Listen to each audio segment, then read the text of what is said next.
Estados Unidos tendrá elecciones presidenciales el próximo 5 de noviembre, luego de un extenso proceso que involucra varias etapas, desde las primarias y los caucus hasta la investidura del presidente electo. Ese sistema, basado en el voto indirecto, ha sido el pilar de la democracia estadounidense desde la fundación del país, pero también se ha convertido en un punto de constante debate. ¿Cómo funciona ese sistema americano y por qué las de este 2024 se consideran especialmente cruciales? ¿Quiénes serán finalmente los candidatos para ser presidente de Estados Unidos? Hoy en Plaza al Día, las claves de la carrera hacia la Casa Blanca.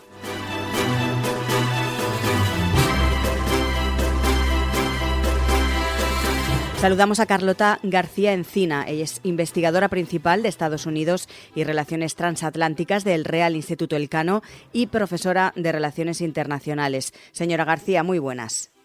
Hola, ¿qué tal?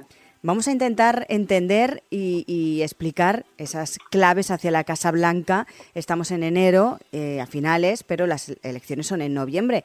Y nos llama la atención que ya en todas las portadas de los periódicos se habla de las elecciones de Estados Unidos, en todos los informativos. Vamos a intentar entender cuándo y cómo arrancan estos comicios. ¿Por qué ahora en enero cuando son en noviembre? Bueno, yo creo que hay que empezar por la Constitución de Estados Unidos. Las elecciones presidenciales, está establecido que tienen que ser cada 4 años, que la persona que se presente a esas elecciones tiene que cumplir 3 requisitos, tiene que tener 35 años, por lo menos, tiene que ser ciudadano natural de Estados Unidos y tiene que ser residente en el país durante al menos 14 años. Eso es lo único que dice la Constitución. Pero, como bien has dicho, el proceso de elección de un presidente y del vicepresidente también comienza mucho antes y comienza pues precisamente en enero de ese año electoral. E incluso yo podría decir que mucho antes de ese enero, de esas primarias y de esos caucus, empieza el año anterior cuando los candidatos de los partidos políticos comienzan a recaudar dinero y a hacer campaña, como digo, mucho antes de que sean todas estas votaciones, ¿no? Con el objetivo de arrancar una carrera para ganar y así ser el representante oficial de su partido, ¿no? Por lo tanto, empezamos con esas primarias, esas asambleas electorales, que es lo que son los caucus, empiezan en enero de ese año electoral. Y en primavera más o menos vemos que hay una campaña muy intensa de primarias y de asambleas electorales y casi todos los delegados, que son los que tienen que ir a junio a las convenciones nacionales, serán los que decidirán quién es el candidato, ¿no? Por lo tanto, tenemos un proceso de primarias y de caucus y luego tenemos unas convenciones nacionales principalmente del Partido Demócrata y del Partido Republicano en verano, y ahí es cuando de manera oficial cada partido ha elegido a su candidato. Y luego en noviembre es cuando son las elecciones presidenciales. Todo este proceso de primarias y de caucus no aparece en la Constitución de Estados Unidos. Ha habido caucus y primarias en el siglo pasado, pero no tenían tanta relevancia. Eran esas convenciones nacionales, la demócrata y la republicana, las que escogían a sus propios candidatos. Pero después de las elecciones del 68 hubo complicaciones, malos entendidos a la hora de elegir el candidato y las reglas se cambiaron. Y fue a partir del 72 cuando las primarias, tal y como las vemos hoy, empezaron a determinar y a ser necesarias para elegir ese candidato, y es lo que estamos viendo, ¿no? Las reglas son complicadas. Primero tenemos que tener la idea de que no existe un sistema electoral nacional en Estados Unidos, que cada partido tiene sus propias reglas, cada partido en cada estado tiene sus reglas, cada partido en cada county de cada estado tiene sus propias reglas y que cada vez que hay un año electoral, cada 4 años esas reglas o incluso el número de delegados varían. Las reglas son bastante complicadas, pero yo creo que la base es esa. Hablemos también de los candidatos que se presentan. ¿Quiénes son? Aunque los conocemos, ¿no? Pero algunos. Es importante porque ellos son los protagonistas y los que ponen un poco el camino hacia esa Casa Blanca, uno por renovar, otro por volver. Es un poco así, ¿no? Este año.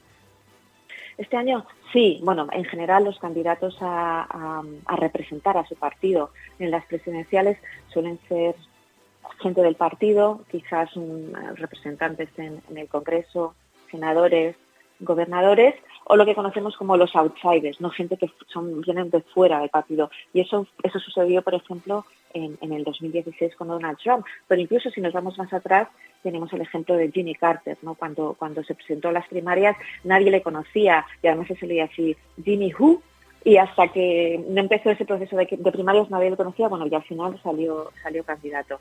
Después de la elección de Donald Trump, que yo creo que fue un poco un shock, ¿no? También por su vuelta, ¿no? Bueno, fue un shock en el 16 por ser un outsider, por conseguir la candidatura, los medios quizás favorecieron, porque le daba muchísima atención, hubo muchísimos candidatos, bueno, el caso es que al final salió candidato y ahora vemos que de nuevo se va a volver a presentar. Ha sido expresidente, de alguna forma es como un incumbent, o sea, ha sido el presidente de Estados Unidos que se presenta después de haber perdido unas elecciones de nuevo, ¿no? Si comparamos estas elecciones con las del 16, como te he comentado, en el 16 se presentaron hubo muchísimos candidatos republicanos y él ganó, y en este caso solo ha habido el caucus de Iowa y el de New Hampshire y ya tenemos solo a 2 candidatos, ¿no? Es decir, es bastante inusual, y tenemos a Donald Trump, que fue en su momento un outsider, pero podemos decir que ahora representa al establishment del partido. Se suele decir ahora que el Partido Republicano es el partido de Trump. Y luego tenemos a Nikki Haley, que es lo que sería el antiguo Partido Republicano antes de que llegara Donald Trump, el antiguo establishment, ¿no?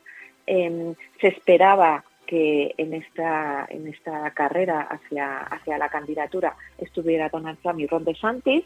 Ron DeSantis podemos decir que es una versión de Donald Trump, y la sorpresa es que no, que todavía están esas trazas, ¿no? Esas cenizas de lo que era el antiguo Partido Republicano, representado, por ejemplo, por Mitt Romney, por John McCain. Pues tenemos a Nikki Haley, que está ahí dando un poco de guerra, aunque parece que Donald Trump tiene bastante seguro o asegurada esa candidatura. Tendrá que ir ganando delegados, habrá que esperar a ver qué pasa con los juicios, claro, y habrá que esperar a la Convención Nacional Republicana. En principio ahí van a nominar a Donald Trump, si es el que ha ganado más delegados, pero como todas estas convenciones, estas primarias, las reglas las hacen los propios partidos, se habla de una posibilidad, por ejemplo, de que Donald Trump sea declarado culpable en alguno de los juicios y en la Convención Nacional Republicana se pongan unas normas que un candidato que está acusado de un delito no puede presentarse como candidato a las presidenciales. Eso es una posibilidad. Otra cosa es que se llega a hacer, como te digo, porque ahora mismo estamos hablando del partido de Trump y desde luego su influencia es bastante notable y él haría todo lo posible para que ese tipo de normas no se aprobaran. Pero, por ejemplo, eso es una posibilidad, ¿no? Hasta que no se celebren las convenciones nacionales, no tenemos oficialmente un candidato. ¿Y por parte de los demócratas? Pues por parte del demócrata va a ser Joe Biden. Aunque tú seas presidente de Estados Unidos y te estés presentando a las segundas elecciones, como sabes, alguien se puede presentar a la presidencia de Estados Unidos solo 2 veces, o sea, sería su último mandato en todo caso. Este proceso complicado de primarias también se tiene que celebrar, aunque en el fondo él es el único que está en la lista. Y de hecho, puedes comprobar, lo que pasa es que no es noticia, pues que se van celebrando las primarias en New Hampshire y que en la lista sale Mary Williamson, que es una escritora, y Jim Phillips, y bueno, y luego está Joe Biden, y que tampoco tiene que hacer campaña, y bueno, y va a salir. Después de las elecciones de medio mandato de noviembre del 2022, que ganó el Partido Demócrata con unos números mejores de lo que se esperaba, de alguna manera le legitimó para volverse a presentar. Y a lo largo de la historia de Estados Unidos es lo normal. Si tú eres el presidente, lo normal suele ser que tú te presentes esa segunda vez. Claro. No hay ninguna duda de que Joe Biden va a ser el candidato demócrata y eso se hará oficial en la Convención Nacional Demócrata que se celebrará en verano. Supongamos que le pasa algo. todos preocupados, es una persona mayor, tiene, pues físicamente pues, le pasará algo, pues ahí tienen que ser otros líderes demócratas que asomen la cabeza, que intenten tener el apoyo de esos delegados, y de nuevo sería la Convención Nacional Demócrata quien elegiría al candidato para las presidenciales. Claro, porque de ese tema también se ha hablado mucho, de la edad de Joe Biden, ¿no? Y de que se vuelva a presentar con esa edad, ¿no? Sí, yo creo que él ha estado ahí, ¿no? Durante todo este tiempo. Lo que pasa es que para mí, o sea, políticamente, esas elecciones de medio mandato de noviembre del 2022 fueron muy buenas y le legitimaron para presentarse a las siguientes. Lo que dice Biden es que, o sea, desde el momento en el que Donald Trump dijo que se volvía a presentar, Biden dice, si se presenta Trump, yo me tengo que presentar. Aquí yo creo que hay que volver un poco a las elecciones del 2016. No sé si recordarás que en todo este proceso de primarias, Biden empezó bastante mal. Había otros candidatos demócratas, pero no era el que estaba a la carrera, ¿no? Uh-huh. Era alguien mayor, no. Y ya fue, yo creo que fue en Carolina del Sur, creo que fue la cuarta o la quinta carrera en la que él por fin ganó. Y de alguna manera, como se estaba viendo que en el otro lado Donald Trump salía como esa figura dentro del Partido Republicano, lo que hizo Biden es como presentarse como el único que era capaz de ganar a Donald Trump. Consiguió que unir a los demócratas a su alrededor, aunque a lo mejor él no despertaba ese entusiasmo que a lo mejor despertó en su momento Obama, o que incluso despertaba Bernie Sanders, pero consiguió como unir a todo el partido para ganar a Trump, y le ganó. Y luego también, como insisto, en las elecciones de medio mandato del 22 también volvió a ganar, ¿no? Como Trump se vuelve a presentar, Biden dice, yo me tengo que presentar, yo tengo que acabar este trabajo, yo no puedo permitir que esta persona gane. Si Trump no fuera el candidato, yo creo que ahí sí que hubiéramos visto quizás otro candidato del lado demócrata, o quizás Biden se hubiera planteado la posibilidad de retirarse. Uh-huh. Pero al ser Trump, de alguna manera se ve obligado a hacerle frente porque ha sido el único que ha podido ganarle. Es decir, que ahora tienen que pasar esas primarias de ambos partidos, salir el candidato, y a partir de ahí empieza realmente la carrera hacia la Casa Blanca, ¿no? Sí, insisto, las convenciones son importantes, son las primarias, son las convenciones donde hay dos votaciones distintas, en principio en función de los delegados que ha conseguido cada uno de los candidatos en los varios estados. Hay una votación para elegir al candidato oficial a la presidencia y a la vicepresidencia. Ahí es donde se deciden. Uh-huh. Una vez que las convenciones han pasado es cuando ya empieza a organizarse la carrera. Yo creo que ya en las campañas empiezan ya en septiembre. Yo creo que incluso ya se han fijado una serie de debates y luego pues en noviembre pues las elecciones. ¿Y cuándo son exactamente las convenciones? ¿A partir de cuándo ya podemos hablar de ese camino o de nuevo a esas elecciones presidenciales? Son en julio, yo creo que las dos son en julio. Eso luego cada partido escoge una ciudad, escoge una fecha, pero es alrededor de julio, justo antes de verano. Ha habido veces que las convenciones son más tarde, son en agosto, creo que son en julio este año. Pues seguiremos, como hemos dicho al principio, muy atentos a todo lo que ocurra. Es verdad que Estados Unidos y las presidenciales siempre han generado muchísimo revuelo a nivel internacional y, como digo, estamos en enero y ya vemos los candidatos en las portadas de todos los periódicos y en todos los telediarios. Le agradecemos muchísimo que nos haya explicado cómo funcionan estas elecciones para entender mejor qué es lo que ocurre allí. Carlota García Encina, recordamos, investigadora principal de Estados Unidos y Relaciones Transatlánticas del Real Instituto Elcano y profesora de Relaciones Internacionales. Gracias. Gracias a vosotros.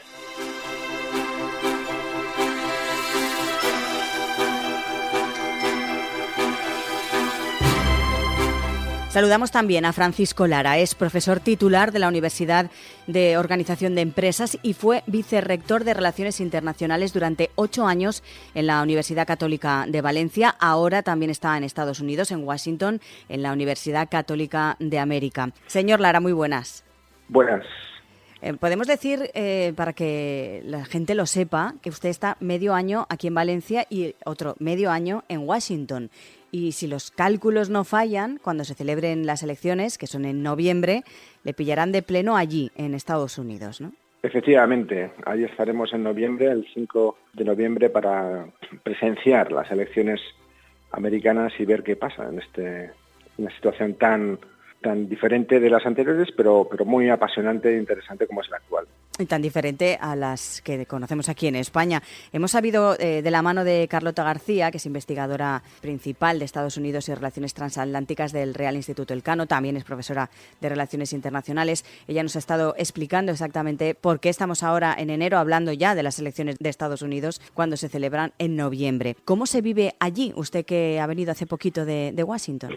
Pues con mucha incertidumbre, por un lado. Yo estoy en Washington D.C., que claramente es un estado, paga sus impuestos, pero no tiene representación política dentro del sistema americano, pero sí que se vive una cierta incertidumbre, como decía, ante las expectativas de las elecciones en las primeras primarias que ha habido, tanto en Iowa como en New Hampshire, sobre todo desde el punto de vista republicano. Ha dado un poco la sorpresa Donald Trump, pero bueno, también hay que destacar, por ejemplo, la figura de Nikki Haley, ¿no?, que creo que es interesante, si queremos podemos hablar por ahí, y luego por el Partido Demócrata, claramente la figura de Biden se consolida dentro del Partido Demócrata, pero hay una tercera vía que quería comentar más adelante, que es la del Partido Independiente, ¿no?, de Robert F. Kennedy, que puede tener un papel decisivo en las elecciones para noviembre, ¿no?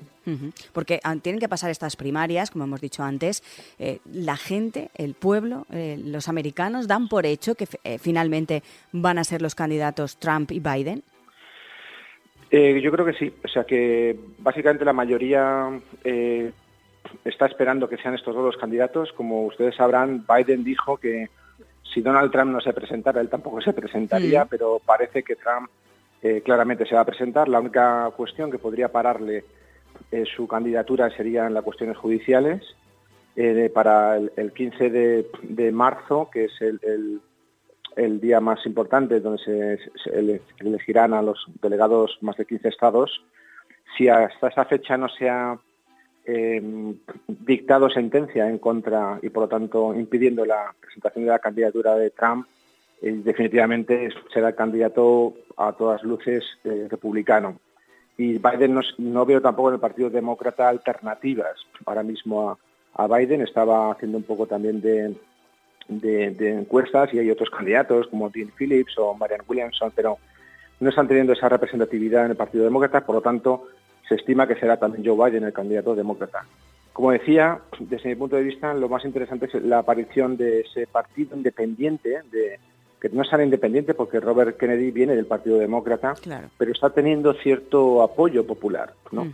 Y aunque no será seguramente el candidato que gane las elecciones, sí que va a ser decisivo en qué banda de los votos captará más atención este candidato, que está haciendo una campaña mediática muy potente y bastante interesante.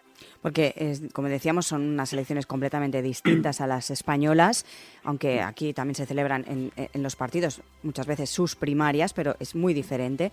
Estamos, como digo, en enero y ya se está hablando de las elecciones y ya están en marcha esas primarias, esos caucus, también esas convenciones que nos decía la señora García, que son muy importantes esas convenciones para que luego se vote a los candidatos. Efectivamente, sí se cumplen los pronósticos y son Biden y Trump los candidatos. Hablemos de ellos porque en el caso de Trump repite como candidato, fue presidente del gobierno, pero es que hay detrás también pues mucha polémica, juicios que están por celebrarse. Hablemos primero de Trump, de su figura. Sí, bueno, su figura, primero hay que tener en cuenta que, como ustedes sabrán, nace el 14 de junio del 46, es decir, tiene 77 años. Fue el 45º presidente de los Estados Unidos, pero sigue teniendo su perfil de empresario hecho a sí mismo, que es un millonario, como todos saben, pero una candidatura, un personaje que es todo una figura. Yo recomiendo el libro de Manuel Erice, que en paz descanse, que era corresponsal de la ABC en Washington, sobre el show de Trump, ¿no? Donde explica muy bien cómo él ganó las elecciones precisamente por su carácter polémico, ¿no? Especialmente en la competición contra Hillary Clinton. En aquellas elecciones fue muy llamativo los 3 debates presidenciales que son obligatorios y están fijados por la legislación americana, donde fue especialmente agresivo con Hillary Clinton. Y yo siempre cuento a modo de anécdota ese momento de los debates donde Hillary le acusó a Donald Trump, con toda la razón del mundo, que en los premios Grammy a Donald Trump no le dieron los premios por su programa que tenía, The Apprentice, y Donald Trump demandó a los Grammy por no haberle dado el premio. Y entonces, delante de las cámaras, Donald Trump dijo, es que me lo merecía, ¿no? O sea, pero entonces la gente empezó a reírse, ¿no? El público. O sea, es un gran showman, o sea, es Totalmente. un gran actor que capta muy bien los perfiles más extremos de la sociedad y los explota a su favor, ¿no? Entonces, ese es Donald Trump, básicamente, ¿no? Y ahora mismo, tanto en la anterior, no aceptar los resultados de las elecciones americanas, todas las demandas que tienen en juego, van a tener un papel decisivo, pero creo que, sinceramente, no van a ser suficientes para evitar que se presente y que sea el candidato republicano. Por parte demócrata, como hemos dicho, no tiene tampoco muchos contrincantes Joe Biden para ser el candidato definitivo, ¿no? Sí, Joe Biden es un perfil nacido, como saben, el 20 de noviembre del 42, es decir, tiene 81 años. Es el 46º presidente de Estados Unidos. Y, bueno, las dos competidores que tiene ahora mismo, como decía antes, es Dean Phillips y Marianne Williamson, pero no parece que vayan a tener un papel importante. Se me ha olvidado antes mencionar que en el caso de Donald Trump, Nikki Haley sí que sigue en la carrera. Sin embargo, Ron DeSantis, tras las primarias de Iowa, ha renunciado a la carrera. Por lo tanto, ya solo quedan 2 en el Partido Republicano. Sin embargo, en el Partido Demócrata llama la atención, por ejemplo, en estas últimas primarias de New Hampshire, que Joe Biden no se ha presentado en las listas y, sin embargo, ha sido ganador, ¿no? Esto ha generado una cierta duda o crítica dentro del Partido Demócrata, pues sobre todo en New Hampshire, porque, algunos no estaban muy contentos con ello, pero la popularidad y también el sentido común, creo yo, del Partido Demócrata viene un poco a decir que lo único que puede hacer frente a Trump sería Biden, ¿no? Y, de hecho, si vemos todas las estadísticas y todas las encuestas que existen ahora mismo en Estados Unidos, todas dan ahí un empate técnico entre los dos, pero si pusiéramos a cualquier otro candidato, sea por ejemplo Kamala Harris, que es la actual vicepresidenta, o a Ron DeSantis en el caso republicano, cambiarían radicalmente los resultados, en este caso a favor del Partido Demócrata. Pueden más los personajes que las personas en este caso, ¿no? Sí, totalmente. Y yo recomiendo para los oyentes de este programa que si pueden seguir, por ejemplo, hay muchas encuestas, ¿no? Pero hay una que a mí me gusta particularmente, es que es Real Clear Politics. Por supuesto, el Instituto Elcano tiene unos informes fantásticos para seguir. O en Estados Unidos, de Pew Research Institute, que son referencias en este mundo de las elecciones americanas. Actualmente, a mí me ha sorprendido porque de ayer a hoy, solamente en un día de diferencia, siguiendo esta fuente estadística, que es Real Clear Politics, ha habido un incremento de diferencia a favor de Trump de 3,4 puntos respecto a Biden. Ayer era 2,9. Y como ha ganado las primarias de New Hampshire, ha subido otra vez la diferencia a favor del Partido Republicano. O sea que a día de hoy, si esto fuera real, estaríamos hablando de que tendríamos un nuevo presidente americano republicano, y en este caso sería Donald Trump, ¿no? Que la verdad es que llama la atención que con toda la polémica que ha generado y con todo lo que ha ocurrido, se vuelva a presentar.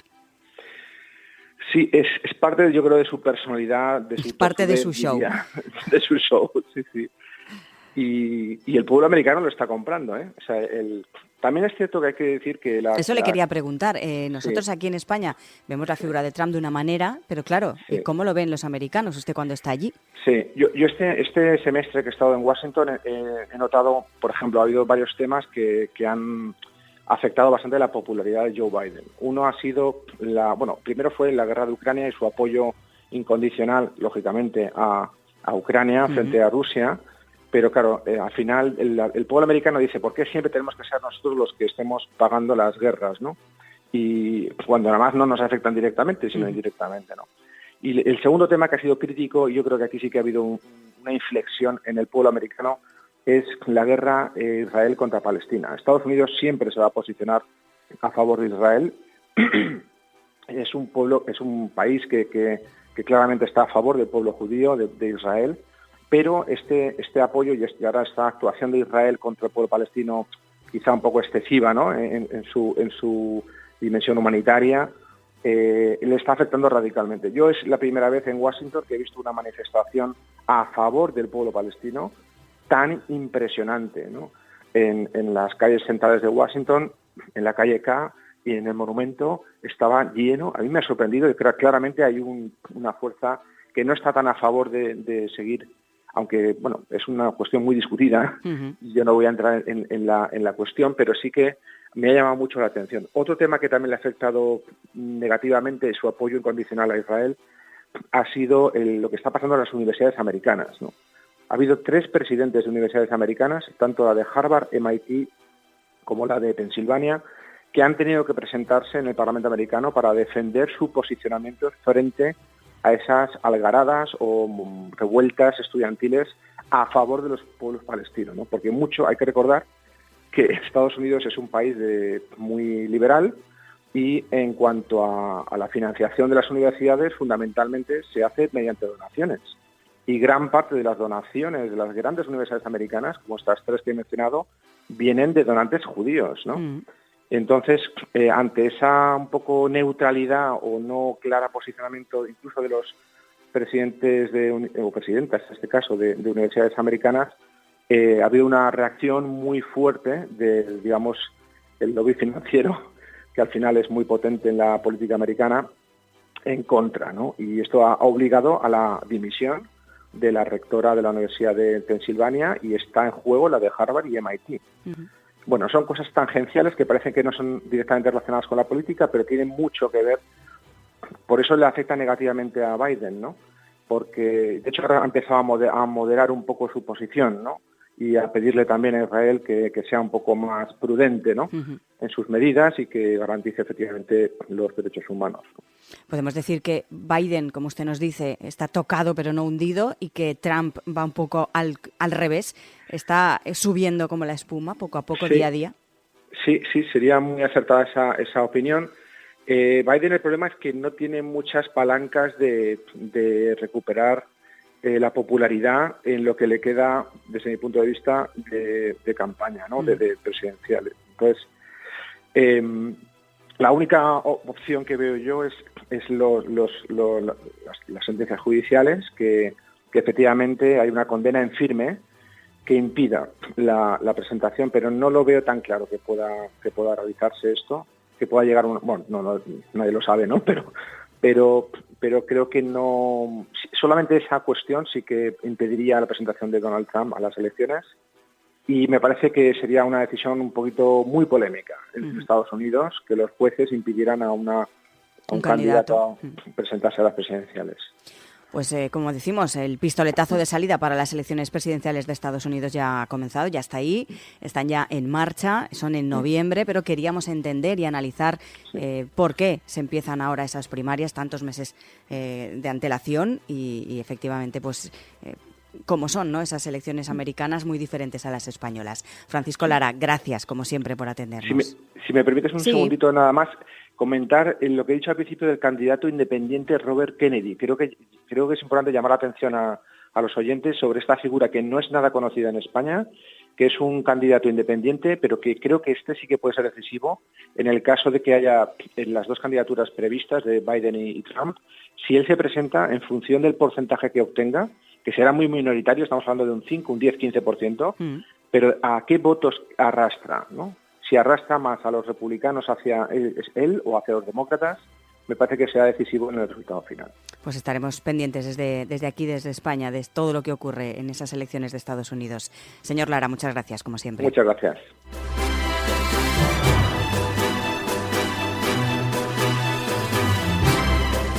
Como ven, pistoletazo de salida para las elecciones presidenciales de Estados Unidos.